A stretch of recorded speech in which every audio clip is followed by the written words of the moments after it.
Hello everyone. आज हम बात करने वाले हैं रूबिक्स क्यूब के बारे में। मानो ना मानो, तुमने ज़िंदगी में कभी ना कभी इसको सॉल्व करने की कोशिश तो की ही होगी।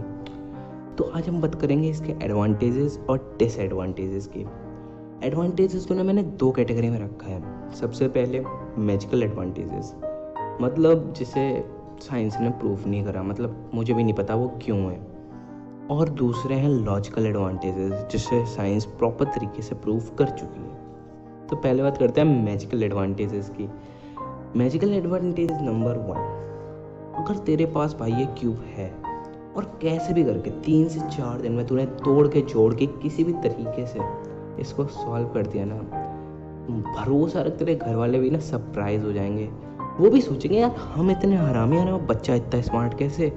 यही रीज़न है, तुमने देखा होगा मैथ की किताबों पे टॉपर्स के हाथों में इस क्यूब को इंटेलिजेंस से रिलेट करा जाता है। पता नहीं क्यों करा जाता है, लेकिन बस करा जाता है, मान लो तुम। तो यही सबसे बड़ा एडवांटेज है तुम्हारे लिए लोगों का नज़रिया बदलने वाला है। अगर तुम उनके सामने क्यूब सॉल्व कर दोगे ना, सोचेंगे भाई आइंस्टीन लेवल का बंदा है ये। तो अब बात करते हैं मैजिकल एडवांटेज नंबर 2 की। अगर तुम क्लास में ही क्यूब ले जाते हो तो पहले तो भाई लोग तुम्हारी तरफ ऑटोमेटिक अट्रैक्ट होंगे, और फिर अगर तुम सॉल्व कर दो तो तुम उस पापी क्वेश्चन पूछने से बच जाओगे कि भाई तूने मेरा नाम बोर्ड पे लिखा क्यों, मैंने तो कुछ बोला ही नहीं। क्योंकि इस बार क्लास के मॉनिटर तुम खुद होगे। समझ रहे हो ना मेरी बात। और तीसरा मैजिकल एडवांटेज ना भाई तुम्हारी ज़िंदगी बदल सकता है, वो है लोगों को इम्प्रेस करना। अच्छा चलो मैं एग्जाम्पल से समझाता हूँ। सोचो मैं तुम्हारे सामने खड़ा हूँ, मैंने क्यूब सॉल्व कर दिया, तो सबसे पहला क्वेश्चन तुम मुझसे क्या पूछोगे, भाई ये तूने कैसे किया। और दूसरा क्वेश्चन, भाई मुझे भी सिखा। यही सेम चीज़ अगर तुम अपनी बंदी के सामने तुम सॉल्व करते हो तो वो भी सेम ही सवाल पूछेगी, बस भाई नहीं बोलेगी। समझ रहे हो ना तुम यार, तुम्हारा अकेलापन खत्म होने वाला है, मानो ना मानो। अब बात करते हैं लॉजिकल रीजंस की। ये वो रीजंस जिसे साइंस प्रमाणित कर चुका है और सारे सच हैं। तो लॉजिकल रीज़न 1 ये है कि जब तुम क्यूब सॉल्व करते हो तो तुम्हारे हैंड, ब्रेन एंड आई, हाथ, आँख और दिमाग तीनों एक कोऑर्डिनेशन वे में चलते हैं। मतलब सोच के देखो, तुमने एक कलर देखा, तुम्हारे हाथों ने रिस्पॉन्ड करा और तुम्हारे दिमाग ने ऑर्डर दिया, तो इससे तुम्हारा हैंड आई ब्रेन कोऑर्डिनेशन बहुत अच्छा होने वाला है। अब इससे फ़ायदे क्या होंगे, जब तुम्हें ये 3 चीज़ें बहुत अच्छी हो जाती हैं तो तुम्हें और दूसरे स्पोर्ट्स में इससे बहुत हेल्प मिलेगी, जैसे कि टेबल टेनिस हो गया, हॉकी हो गया। इसमें भी हैंड, आई एंड ब्रेन का ही कोऑर्डिनेशन चलता है। तो अब बात करते हैं भैया और क्या फ़ायदे होंगे इससे, थोड़ा तो और बताओ। एक और फ़ायदा इसका सबसे अच्छा है ना, तेरे भाई नंबर बढ़ जाएंगे। मजाक नहीं कर रहा, तेरे नंबर बढ़ जाएंगे। कि जो बंदे रूबिक्स क्यूब करते हैं या सॉल्व करते हैं, तो साइंस ने प्रूव कर रखा है कि उनकी हैंड राइटिंग अच्छी हो जाती है। क्योंकि हैंड राइटिंग के टाइम पे भी तुम्हारे हाथ ही काम आते हैं और तुम्हारा ब्रेन ही ऑर्डर दे रहा होता है। तो जो सोशल साइंस के पेपर में तुम्हारे नंबर नहीं आते थे, टीचर पूरे पूरे 5 नंबर के क्वेश्चन काट देते थे, उसमें तुम्हें 5 में 5 मिलने वाले हैं। अब बात करते हैं साइंटिफिक रीज़न 2 की। ये ना बड़ा भाई मस्त रीज़न है। पहले तुम्हें एक चीज़ समझाता हूँ। मैंने अभी तक तुम्हें इतनी चीज़ें बताई, तो इतनी चीज़ें सुनने के बाद ना तुम्हारे दिमाग का शेप एंड साइज बदल गया। इसी चीज़ को न्यूरोप्लास्टिसिटी कहते हैं। मतलब जब भी तुम कोई नई इन्फॉर्मेशन गेन करते हो, तुम्हारा ब्रेन का शेप एंड साइज बदल जाता है। तो न्यूरोप्लास्टिसिटी का मतलब है तुम्हारे दिमाग की चीज़ों को याद रखने की ताकत। समझ रहे हो। मतलब जब तुम रूबिक्स क्यूब सॉल्व करते हो तो तुम्हें इतने सारे बहुत सारे वेरिएशंस, मूव्स, कलर्स, पैटर्न से होते हो। तो होता क्या है कि तुम्हारी ब्रेन की जो न्यूरोप्लास्टिसिटी है, करेक्टरिस्टिक प्रॉपर्टी है, वो इंक्रीज हो जाती है। अब इससे होगा क्या, अगर भाई तूने देखा होगा कि कुछ टॉपर होते हैं जो पूरे टाइम हर चीज़ याद रखते हैं, वो चूती होते हैं। तो तुम्हारी बात करते हैं, तुम साले सवेरे शाम तक लगे हो तब भी तुम्हें एक फॉर्मूला याद नहीं हो रहा। क्यों? क्योंकि तुम्हारी ब्रेन की न्यूरोप्लास्टिसिटी कम है। समझो इस बात को। तो जब तुम रूबिक्स क्यूब सॉल्व करोगे तो तुम्हारी ब्रेन की न्यूरोप्लास्टिसिटी इंक्रीज होगी। फिर चाहे नंबर बबीता का हो या रिंकिया का, सबका नंबर एक झटके में याद हो जाएगा। मतलब कॉपी पे लिखने की ज़रूरत ही नहीं। समझ रहे हो ना। अब बात करते हैं साइंटिफिक या लॉजिकल रीजन 3 की।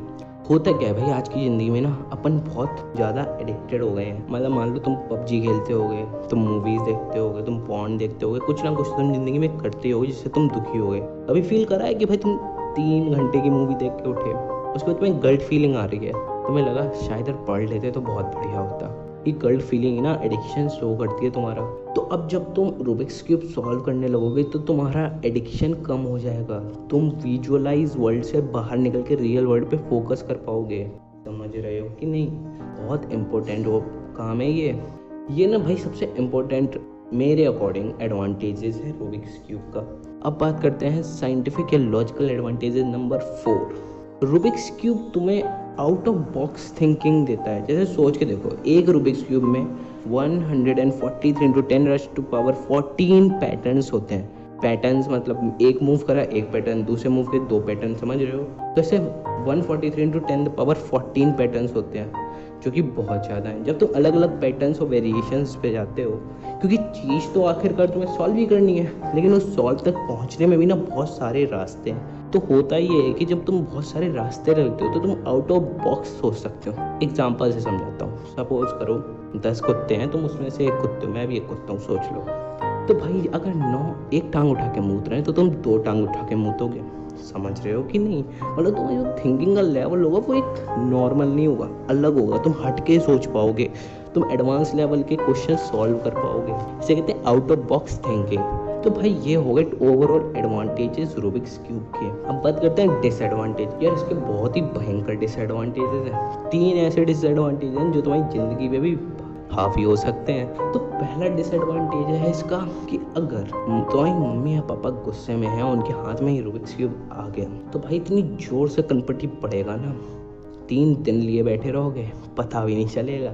अब बात करते हैं दूसरे डिसएडवांटेजेस की। दूसरा डिसएडवांटेज ये है कि ये ना तुम्हारी तरफ छोटे छोटे चिलगोजों को अट्रैक्ट करेगा। चिलगोजों से मेरा सेंस है 10 साल से लेकर 3 साल तक के बच्चों को। देखो 3 साल का बच्चा तुम्हारी तरफ इसलिए अट्रैक्ट होगा क्योंकि भाई वो तुम जो चीज़ पकड़ो ना वो रंगीन है, और 10 साल का बच्चा इसलिए अट्रैक्ट होगा कि वो चाहेगा कि वो सीखे, उस चीज़ को समझे। तो बस यही प्रॉब्लम है, अपनी रूबिक्स क्यूब या अपनी चीज़ें छोटों को बिल्कुल मत देना।